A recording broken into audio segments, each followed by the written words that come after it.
I quit my dream job at 30 as a news anchor and I moved back home. But I didn't really have a real plan for what I wanted to do. So now here I am figuring everything out. I'm Sierra. Join me on this journey of self-discovery and self-love.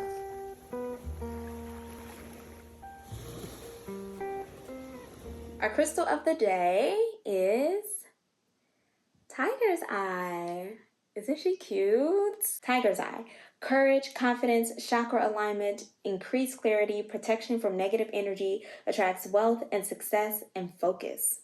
Welcome back to my channel. Thanks for being here. I'm so happy that all of you guys are here with me once again. So last video was a vlog. We went to Miami. We got a tan. We had some fun. We got some clarity. If you haven't watched that video, you haven't watched that vlog, go ahead and check that out because it's so tea, so cute. And it kind of sets the tone for this video. Why I left my dream job as a news anchor and where I am now, but more so the why. Touching on a breakup too, but girl, we really focusing on me and not really that breakup. But let's just start from the beginning. Since I was a kid, I've been told that I was a gifted writer.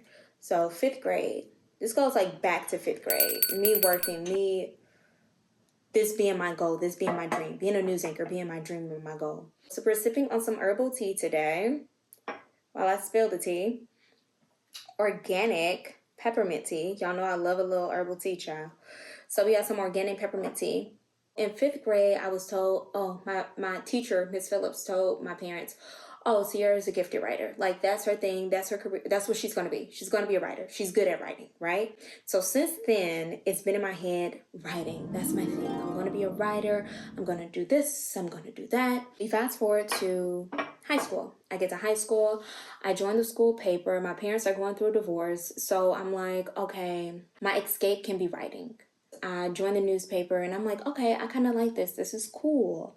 I'm feeling it. I become editor. So as time goes on, I become the senior editor of the newspaper. This was in conjoint with the Detroit Free Press. I get a scholarship from the Detroit Free Press and Ford Motor Company for like $24,000. Go to whatever school I wanted to go to for journalism, right?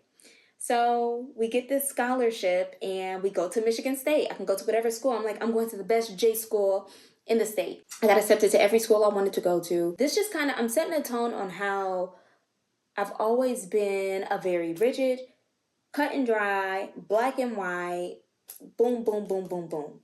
It's always been the plan. It's always been about sticking to the plan and not deviating from the plan. I get to Michigan State. I get an internship at Fox 2. Right? I get an internship at Fox 2. Before this, I'm thinking, oh, I'm going to write for the Detroit Free Press. I'm going to do print, blah, blah, blah. And then I get my internship at Fox 2 and I fall in love with being in front of the camera. And it was at that time, I was like, no, I want to be a news anchor. So at 19 years old, I realized I wanted to be a news anchor. That was my destiny. That's what I had to be. That was my dream. That was my goal. That was the dream. We intern at WXYZ Channel 7 in Detroit. We intern at Home TV. So while I'm doing these internships, mind you, I'm getting awards. I'm getting this. I'm getting that. Stayed on a dean's list. You know what I'm saying? Like, just this overachiever. And not because I thought like, oh, I have to be an overachiever, because that's just my personality and it's part of just who I am. It's just part of my DNA makeup. So while we're at MSU, we are, working hard. I pledged AKA. I'm taking like 15 credits, working my first like little part-time job while still doing internships, doing a lot, basically. Doing a lot. Girl, doing so much at once. Then graduation comes. We graduate, we feel good, you know what I'm saying? We did good in high school. We was on the honor roll all these years and was in AP classes and we did this and we did that and we were so accomplished. Girl, we graduate, we didn't find no job for a whole year. I was doing applications, maybe multiple applications every single day, maybe like 3. A job in journalism, let me be clear. And I'm seeing friends get these opportunities. I'm getting jealous. I'm like, why isn't it happening for me? Why isn't it happening for me? I'm working at the bank in the meantime, where I meet my two best friends and some amazing, wonderful ladies. About a year, we finally get a job, okay? Now we move to Cadillac, Michigan, child. Cadillac, Michigan. If you don't know nothing about Cadillac, Michigan, baby, that's, girl, this Michigan, right? Detroit, like here. Cadillac is up here. It ain't no black people. If it was one black woman in Cadillac, it was me. I had to be probably the only black woman there. We get there. We're so happy. We finally made it. We finally get our job as a news anchor. Okay, we're getting paid $15 an hour as a news anchor. We're broke. We're poor. This is my first job, y'all, as a news anchor. I'm getting paid $15 an hour. A lot of people think of people in local news and like, oh, so glamorized, so this, so that. Starting out, you are severely underpaid and overworked.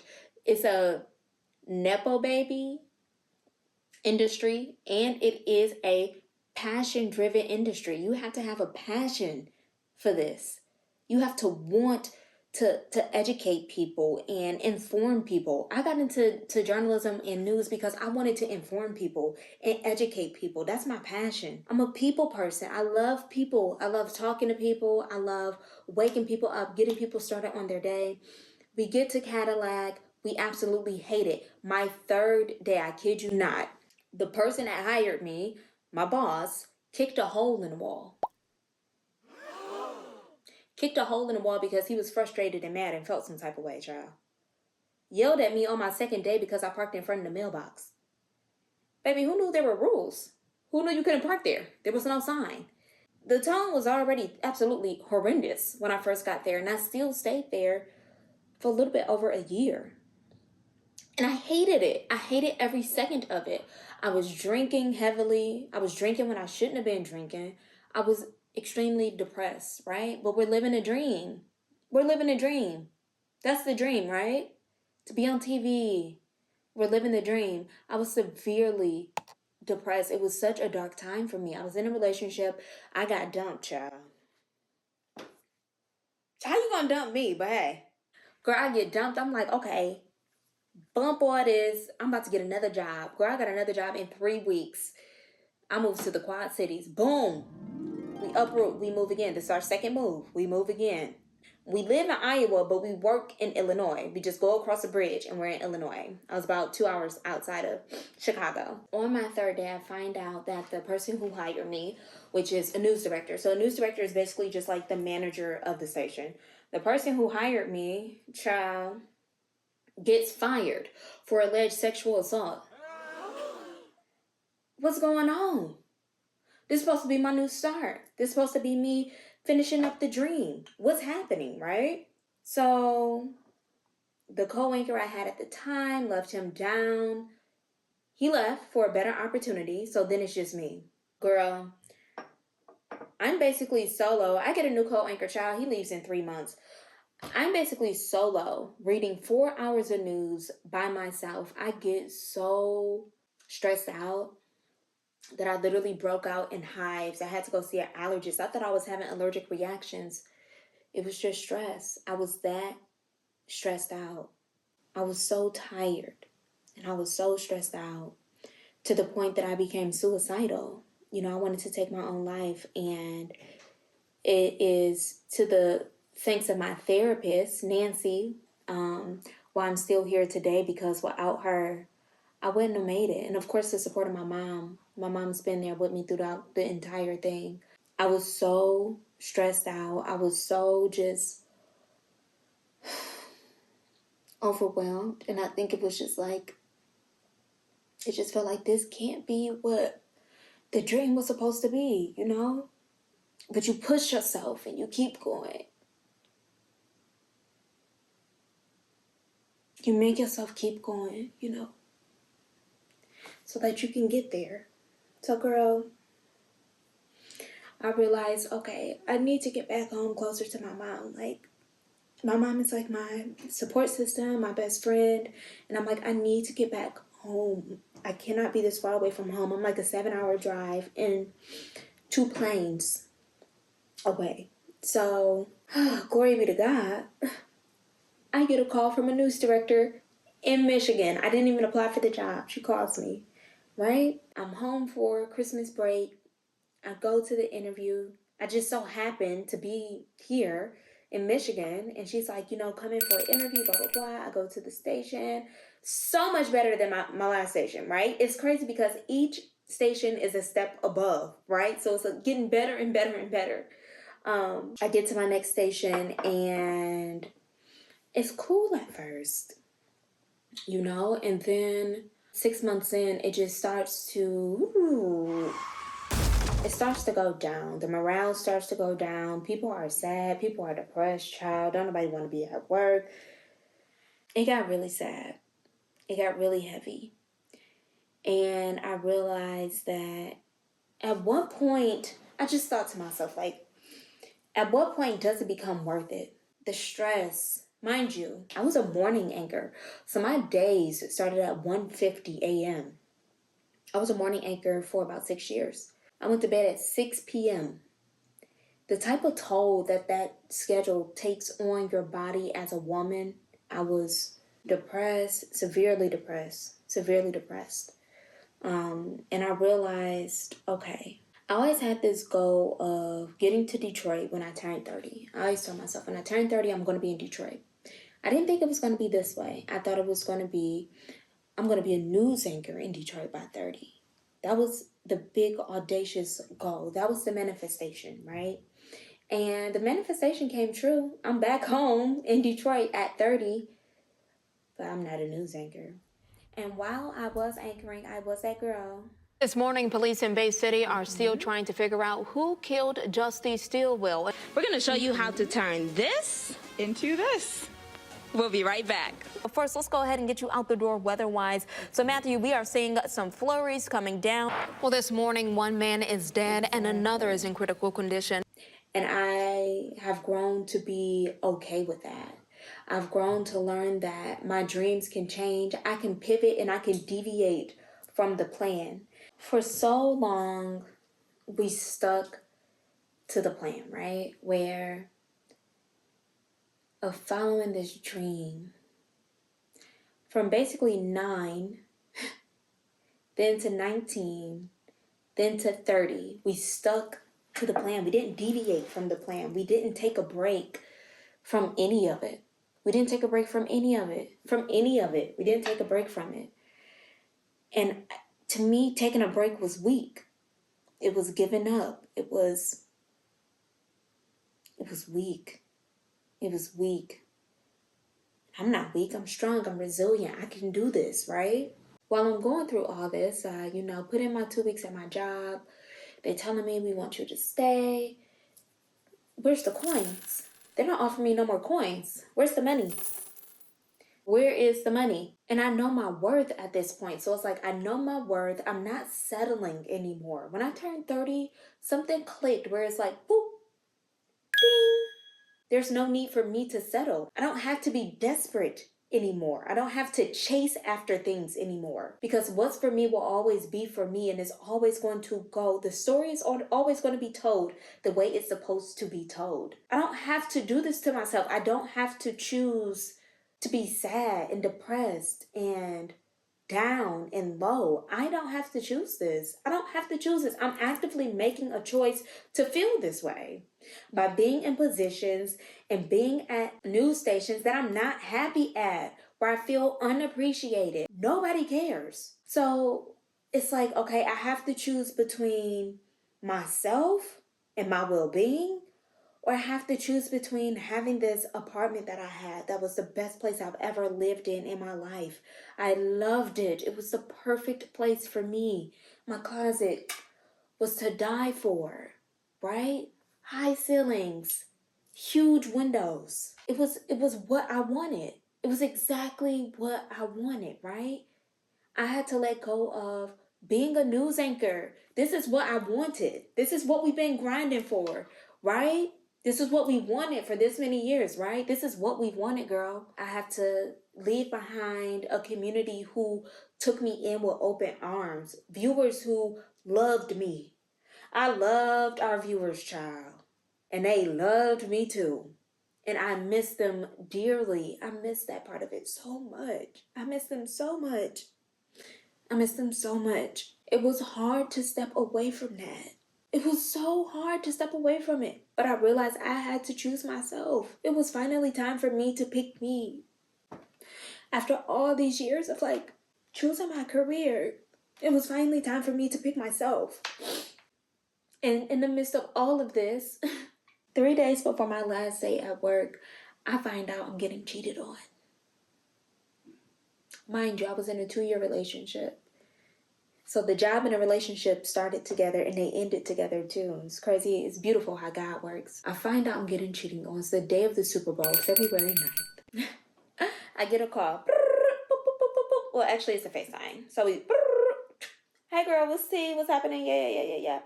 So I get told, blah, blah, blah, is cheating on you. Cheated on you. I'm in shock. I'm in disbelief. Takes a minute for me to process what's being said to me. I'm like, I gotta call you back. Hang up on them. Get the details, hang up, right? I get to my mom. Thank you, Jesus. I was with my mom. Thank you, God, for my mother. I get to my mom, and my mom is like, well, you don't even know if it's true or not, right? So I'm like, you know what, you're right. So I make a call. I call him. FaceTime. Did you cheat on me? He answers, yes. Girl, we talked for about 3 more minutes. I'm like, okay. I go over there. I get my little stuff. I don't yell.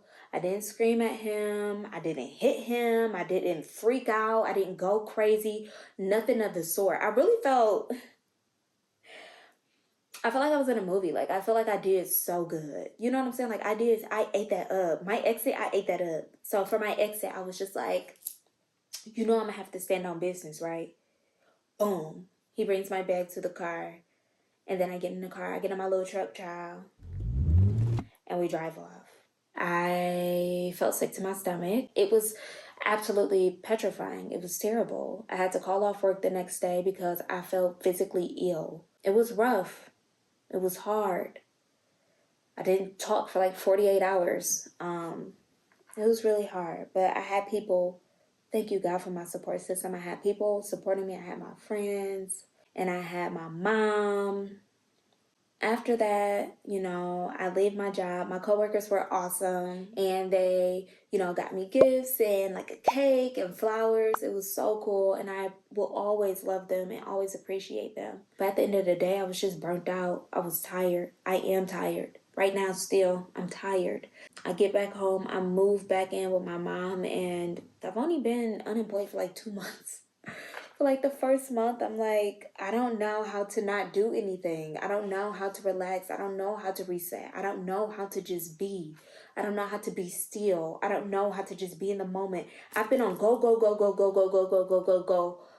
for at least a decade now. I never gave myself time to sit and relax. I always felt like I had to stay the course. I had to do this. I had to do that. Through depression, through suicidal ideation, through wanting to literally kill myself and not want to live anymore. Through it all, I still kept pushing through. From bad news station to okay news station to news station, from here to here to here to there, to moving 5 different times. And it just got to a point where it's like, I have to pick me. If I continue to do this, I'm not going to live anymore. So much change for me in such a short period of time. But when it's time for change, the beautiful thing about change is that it's just going to happen. We are in 2025. This is the year of transformation. This is the year of change. This is the year of doing things differently, being some big 9 energy, big Oya energy. So this is a time for change. This is a time for transformation. This is a time for things to go differently, be different, And this specifically is for Black women. Black women, I want you to know it's okay for you to rest. It's okay for you to step out of your masculine energy and be in feminine energy. It's okay for you to rest. And when I say rest, I don't mean just like going to sleep. It's okay for you to do nothing. It's okay for you to simply exist. You are still as important as you are today just by existing. Knowing that your identity isn't just rooted in being a mom, knowing that your identity is not just rooted in your career, knowing that your identity is not just rooted in being a good friend, it's not rooted in your relationship, it's not rooted in any of that. You come first in all of this. You come before your job, you come before that boss, before that deadline, before certain family members, child. You come before all of that. And that's why having moments like these where we go through a self-discovery and figuring out who we are, because if you don't know who you are, you cannot truly love yourself. For so long, I thought I loved myself. And it's like, you ask somebody, do they love themselves? They say, yeah, girl, of course I love me. Duh. But do you? Do you truly know who you are? Do you truly know who you are? Do you take time for yourself? Do you take time to relax and exist? Do you allow yourself to just be? Do you allow yourself to just be in flow, be in the moment, be in today, and not worry and think about tomorrow, and not think about the past? We always talk about self-care. Self-care is so much deeper than having some tea or drinking some wine and doing a facial. It's doing the inner work, doing our shadow work, journaling, going for walks, taking care of ourselves, getting in the gym, working out, girl, looking good for you, doing what you want to do for you, not to appease society, not to appease your family, and not to appease no man or woman. It's all about you. Of course, we have our book, The Pivot Year. This excerpt, I feel like, really resonates with the theme of this video. You may fear the quiet times in your life when your soul goes through a winter.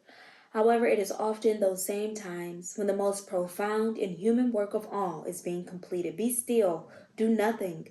It is both the quiet and the noise that writes the symphony, the blank canvas, and the paint that makes the picture, the rest and the movement that gives you wisdom, insight, and clarity to press forward more boldly than ever before.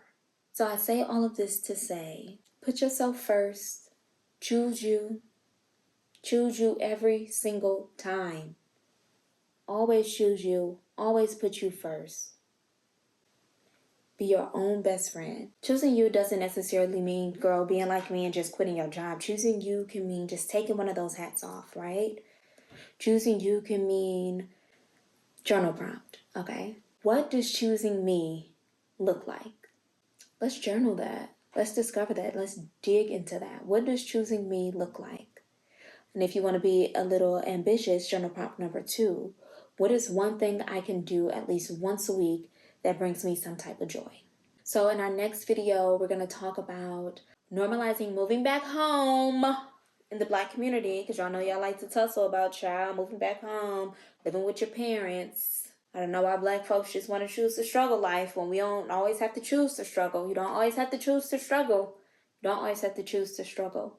Remember to always protect your mental, protect your energy, protect your peace, and always put you first.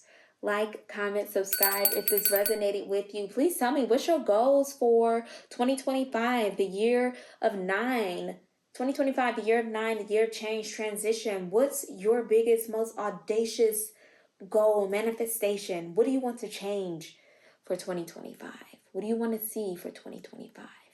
I love you. Be well. See you next time.